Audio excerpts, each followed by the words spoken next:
Olá pessoal, bem-vindos ao seu canal Educador Digital. Sou o professor Lúcio, Matemática Sem Problema, e nós vamos começar a teoria dos conjuntos. Vamos começar a trabalhar com a ideia de conjunto.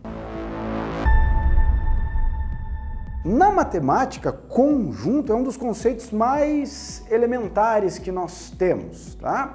Só que a gente vai utilizar a ideia intuitiva do conjunto. É uma das poucas teorias da matemática que nós não temos uma definição formal. A gente não define formalmente o que é um conjunto. A gente entende a ideia do conjunto intuitivamente. Então, por exemplo, assim, quando eu falar em conjunto, eu gostaria que você pensasse num grupo, um agrupamento, que a gente consegue fazer com quaisquer tipos de elementos. Então eu falei em um grupo, falei em uma coleção, fiz uma coleção qualquer, estou falando de um conjunto. Por exemplo, lá o dicionário. O dicionário é um conjunto de palavras, tudo bem? O nosso alfabeto é um conjunto de letras, né? Óbvio, né? Na matemática aqui, o que vai mais interessar para a gente são as relações que nós vamos fazer entre os conjuntos numéricos. Mas tenha isso para as aulas de conjuntos. Nós podemos formar conjunto com qualquer tipo de elemento. Você forma conjunto com o elemento que você quiser. E é a partir disso, né, que a gente vai ver a seguinte situação. A relação mais elementar que nós temos nos conjuntos, e é a primeira que nós vamos ver, é a relação de pertinência. Então nós temos aqui, ó, a pertinência. E o que é essa relação de pertinência? É justamente nós definirmos quando que um elemento pertence ou não pertence a um determinado conjunto. Então, ó, aqui, vamos colocar dessa maneira. Então, vamos supor que nós temos um conjunto qualquer, ó. Então, ó, seja A um conjunto qualquer. Então, aqui, moçada, nós temos a seguinte situação, olha só. Esse A, conjunto, ó, quando nós formos representar um conjunto, nós vamos utilizar uma letra maiúscula do nosso alfabeto. Tá? Então aqui eu estou representando o A maiúsculo, um conjunto qualquer. Daí o que acontece? Ó? Nós temos a seguinte situação. Vai existir um elemento X, ó, que a gente vai dizer o seguinte. Se X é um elemento do conjunto A, nós vamos dizer que o X pertence ao conjunto A. Então, X pertence, e aqui eu já vou colocar o símbolozinho. Ao invés de escrever a palavra pertence, eu vou colocar o símbolozinho do pertence, ó, que é esse E mais bonito, mais estiloso. Ó, aqui, ó. X pertence ao conjunto A. Então, se um elemento é elemento de um conjunto, a gente diz que esse elemento pertence. Tudo bem? Agora, automaticamente aqui, se o X não for elemento do conjunto A, se o X não é elemento do conjunto A, nós vamos dizer, ó, colocar uma OBS aqui. Quando aparecer esse símbolo aqui, ó, X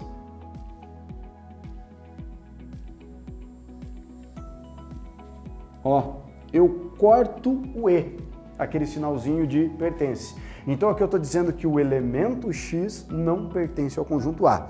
E na matemática a gente vai estar sempre associando o conjunto com a propriedade, né? Sempre associando, mas vai ser mais bacana se a gente associar um conjunto com a determinada propriedade do conjunto. Por exemplo, eu falo assim para vocês, conjunto das vogais. Tá? Então, um exemplo lá, o conjunto das vogais. Daí você fala, beleza, na hora que eu falei lá vogal, automaticamente você pensou A, E, I, O, U. Isso foi o que veio na sua cabeça. Então, essa é a propriedade. Ser vogal é ser o A, E, I, O, U. Então, o que a gente vai ter? Se eu falar para você, ó, o elemento B, o B é uma vogal? Não, o B não é uma vogal. Então, o B não tem essa propriedade. Se o B não tem a propriedade de ser vogal, o que a gente vai dizer? Que o B não pertence ao conjunto das vogais. O número I é vogal. O I é vogal. tá? Se ele é vogal, ele tem essa propriedade, então o I pertence ao conjunto das vogais. Então essa é a relação mais importante que nós temos, a relação de pertinência. E perceba o seguinte, ó, eu comentei com vocês que nós podemos formar um conjunto com quaisquer tipos de elemento, não foi? A gente pode formar um conjunto com quaisquer tipos de elemento. Então, por exemplo, aqui, ó, vamos pensar num conjunto B, ó. Um conjunto B, letra maiúscula do nosso alfabeto, e esse conjunto B é formado pelos números 1, pelo número 5 e pelo conjunto 2, 1. Então, olha só que bacana, ó. Eu tenho aqui o conjunto B, um detalhe importante, quando você vai representar um conjunto, você coloca os elementos do conjunto entre chaves, tá? A gente chama essa representação aqui de listagem. Por quê? Eu estou listando os elementos no conjunto. E perceba o seguinte, ó, esse conjunto ele tem quantos elementos? 3. Naquela primeira olhada que você dá, professor, não tem 4 elementos? Não, ó. Isso aqui é um conjunto. Então, ó, eu posso formar um conjunto com quaisquer tipos de elemento, inclusive com outros conjuntos. Tá vendo? Ó? Então, ó, quais são os elementos desse conjunto? O número 1, o número 5 e o conjunto formado pelos números 2 e 1. Então, ó, o que nós temos? Ó? Perceba o seguinte, ó, o número 2. O número 2 não é um dos 3 elementos do conjunto B. O número 2 não é elemento do conjunto B. Se o número 2 não é elemento do conjunto B, a gente diz que o número 2 não pertence ao conjunto B. Mas, ô professor, tá louco? Ó o número 2 aqui, ó. Não, eu não tenho o número 2 no conjunto B, moçada. Aqui eu tenho o conjunto formado pelos números 2 e 1. E um conjunto e um número são coisas totalmente distintas, né? Agora, ó, o número 5, tá vendo, ó? O número 5 é um dos 3 elementos do conjunto B. Então a gente pode dizer que o 5 pertence ao conjunto B. E outra coisa que você observa, ó, dos 3 elementos, o conjunto 2 e 1 é um dos elementos. Então eu digo que o conjunto formado pelos números 2 e 1 é um dos 3 elementos do conjunto B. Então esse conjunto pertence ao conjunto B. Tudo bem? Então, ó, essa é a relação de pertinência. Você dizer quando um elemento pertence ou não ao conjunto. Tranquilo? Daí agora, uma outra notação que essa eu acho até mais bonita e ela vai ser bem utilizada nos conjuntos, principalmente quando a gente for definir conjunto numérico, que é a seguinte situação. Imagine que eu fale para você que eu tenho um conjunto V. Tudo bem? O conjunto V, ele vai ser esse conjunto aqui, ó. A, E, I, O, U. Esse é o conjunto V. Você olhou para o conjunto V, você identificou. Quantos elementos tem o conjunto V? O conjunto V tem 5 elementos. Quais são os elementos do conjunto V? A, E, I, O, U. Ou seja, são as 5 vogais. Então perceba que esse conjunto ele tem uma propriedade, ele tem uma característica bem definida. Para ser elemento desse conjunto tem que ser uma vogal. Se você é elemento do conjunto V, você é vogal. Se você não é vogal, você não é elemento do conjunto V. Então perceba que ao invés de listar, eu poderia escrever essa propriedade. Então eu poderia dizer o seguinte, ó, conjunto V. Quem vão ser os elementos do conjunto V? Então eu escolho um elemento genérico. Então eu vou escolher uma letra para representar todo e qualquer elemento do conjunto V. Eu vou colocar aqui no caso a letra X. Então, ó, eu estou dizendo o seguinte, que o conjunto V vai ser formado por um elemento X, mas qualquer elemento X, não, eu vou ter uma característica específica para o conjunto V.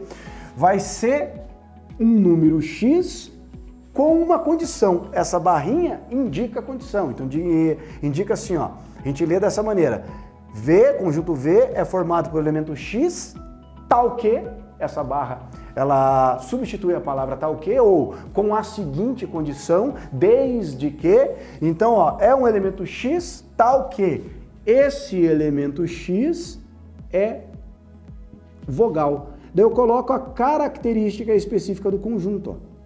Essa é a representação por compreensão, por extenso. Você define a propriedade do conjunto, bem definida, tá? Para representar todo e qualquer elemento do conjunto. Então você fala para você, ó, eu quero um conjunto formado por um elemento x, tal que o x é vogal. Então você sabe o seguinte, ó, o x pode ser o A, o x pode ser o E, o x pode ser o I. O x não pode ser o W, porque o W não é vogal, não tem essa propriedade, tá? Então, ó, as duas representações mais usuais que nós temos aqui, né? A de listagem e a de vogal. De vogal. E a por extenso, a por compreensão. E aqui é o seguinte, ó, a listagem, moçada, não necessariamente tem que ser para conjunto limitado, para conjunto com uma quantidade de elementos, no caso aqui 5. Eu posso fazer isso para conjunto infinito também. Então, por exemplo, se eu falar assim para você, ó, o meu conjunto vai ser formado pelos seguintes elementos: 1, 3, 5, 7, 9, 11, 13. Percebe que... e por aí vai. A partir do 13, indefinidamente. Mas percebe que listando ele definiu uma característica específica? Ó. 1, 3, 5, 7, 9. Que tipo de número que eu estou listando? Número positivo e ímpar. Número inteiro, ímpar. Então você já sabe, ó, eu não preciso listar todos, mas você já sabe com certeza que o 219 vai pertencer a esse conjunto. Por que o 219 vai pertencer ao conjunto? Porque o 219 é um número ímpar, ele tem essa característica. Ou eu poderia escrever conjunto I, x, né, inteiro, x tá o quê? X é número inteiro e x é ímpar. Eu falei para você que x é número inteiro e x é ímpar, né? Você já tá, você já sabe qual é a característica bem definida do conjunto. Tranquilo? Beleza? Tá? Então agora, ó, sabendo isso, nós vamos colocar alguns conjuntos especiais. Eu vou destacar 3 conjuntos aqui. O primeiro deles, conjunto vazio. O que é o conjunto vazio? Cuidado que na matemática, a teoria dos conjuntos ela tá bem ligada com a lógica da matemática, né? A lógica da matemática ela é basicamente construída sobre a teoria dos conjuntos. Então, quando eu falo conjunto vazio, cuidado para você não dizer o seguinte, ó, conjunto vazio é o conjunto que não tem nada. Olha só que coisa louca, porque se eu falo que o conjunto não tem nada, existe elemento no conjunto. O quê? Nada. Tudo bem? Então, um conjunto tem elemento. Então, ó, parece meia boca isso aqui, mas você tem que definir o conjunto vazio assim, ó. O que é o conjunto vazio? É o conjunto que não possui elementos. Tudo bem? Conjunto que não possui elementos. Exemplo de conjunto vazio. Fale para mim um número positivo, inteiro, menor do que 1, que seja ímpar. Um número inteiro positivo menor do que 1 que seja ímpar. Não tem. Não existe elemento inteiro menor do que 1 que seja um número ímpar. Tudo bem? O número 1 é o menor número ímpar positivo que nós temos, né? Então, ó, esse conjunto não teria elemento. Então seria o conjunto vazio. Ó, conjunto de todos os times do estado do Paraná que são campeões da Libertadores da América. Não tem. Nós não temos nenhum time no Paraná que é campeão da Libertadores da América. Então esse conjunto não possui elementos. É o conjunto vazio. Símbolo. Eu só tenho muito cuidado com isso. Eu só tenho 2 símbolos possíveis para representar conjunto vazio. Ou é a letra Φ, que é o mais conhecido, ó, esse aqui, né? Conjunto vazio, ou isso aqui. 2 chaves e eu não coloco elemento algum entre as chaves. Isso aqui também representa conjunto vazio, tá? Conjunto que não possui elementos. Outro conjuntinho, o conjunto unitário. Conjunto unitário. Cuidado, é o conjunto que possui um único elemento. Conjunto que possui um único elemento. Cuidado para não falar que possui um. Na lógica matemática, quando você diz um, eu estou querendo dizer que eu tenho pelo menos um. Então, se eu falo que o conjunto unitário é o conjunto que tem um elemento, eu estou dizendo que ele tem pelo menos um elemento. Pode ter mais, tá? Então, cuidado. Conjunto unitário possui um único elemento. Tudo bem? Por exemplo, conjunto de todas as estrelas do sistema solar. Quantas estrelas nós temos no sistema solar? Uma só, o Sol. É a única estrela no sistema solar. Então esse conjunto é unitário, possui um único elemento. Conjunto de todos os satélites naturais da Terra, só tem um, a Lua, tá? É o único satélite natural da Terra. Conjunto de todos, o conjunto do maior estado do Brasil. Qual é o maior estado do Brasil? O Amazonas. Só tem um elemento. Então, um único elemento. Esse é o conjunto unitário. E olha só que bonito aqui, ó. Uma observação. Olha o que nós temos aqui. Se eu coloco isso aqui, se eu coloco esse símbolo, ó, vem pra cá, volta pra cá, ó. Esse símbolo representa o quê? Conjunto vazio. Tudo bem? Não tem elemento aqui dentro. Esse conjunto não possui elemento. Então é o conjunto vazio, tá? Agora, olha só que coisa mais linda do mundo. E se eu fizer isso aqui, ó? Concorda que eu inseri um elemento dentro desse conjunto? Quem que eu inseri aqui dentro? O conjunto vazio. Então, isso aqui, moçada, não representa conjunto vazio. Até porque eu disse que o conjunto vazio só tem duas representações. Ou é a letra φ, ou são chaves sem elementos dentro. Isso aqui não é o conjunto vazio. Eu tenho um elemento dentro do conjunto. E eu tenho um elemento só. Então isso aqui é um conjunto unitário. Ah, professor, é o símbolo de conjunto unitário? Não, conjunto unitário não tem símbolo. Isso aqui é um conjunto unitário. Por que ele é um conjunto unitário? Porque ele só tem um elemento. Qual é o único elemento desse conjunto? O conjunto vazio. Lembra, um conjunto pode ser formado por qualquer conjunto, inclusive outros conjuntos. O que eu fiz aqui, ó? Eu formei um conjunto que possui um único elemento, o conjunto vazio. Beleza? Tranquilo? E daí o que nós vamos ter? Nós vamos ter um terceiro conjunto, na verdade ele vai ser mais uma entidade, assim, né? A gente vai resolver muitos exercícios e não vai nem citar esse conjunto, mas ele vai estar lá, tá? Que é o conjunto universo. Qual que é a ideia do conjunto universo? Então, por exemplo, ó, quando você vai fazer determinada teoria, você precisa de um conjunto que faça toda a abrangência.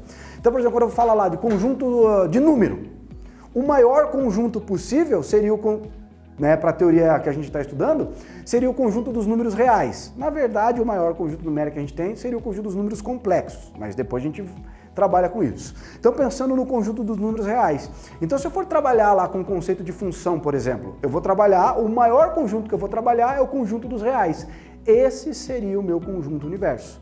Se eu for pensar nas letras, o maior conjunto possível seria o nosso alfabeto. Então, o que nós temos? Nós temos o conjunto das letras de todo o alfabeto como sendo o conjunto universo, tá? Então o conjunto universo a gente poderia pensar o seguinte, ó, é o conjunto de todos os conjuntos, tá? Só que dependendo da teoria que a gente vai fazer, a gente vai restringir. Então eu vou trabalhar lá com letra, eu não preciso colocar número no meio da jogada. Então o que eu faço? Eu trabalho só com letra. Qual que é o maior conjunto que eu poderia trabalhar? O nosso alfabeto. Então a gente teria o quê? O conjunto do alfabeto seria o nosso conjunto universo. Tudo bem? Então essa é a ideia do conjunto universo. E uma coisa importante do conjunto universo, deixa eu apagar aqui, é que nós temos uma outra representação, só que essa representação ela vai ser mais usual para a gente quando a gente for resolver aqueles exercíciozinhos, aqueles probleminhas clássicos de conjunto. Ah, foram entrevistadas tantas pessoas e não sei quantas gostam do produto A, produto B, por aí vai. Que nós temos um negócio chamado de diagrama. Diagrama de Venn, diagrama de Venn-Euler.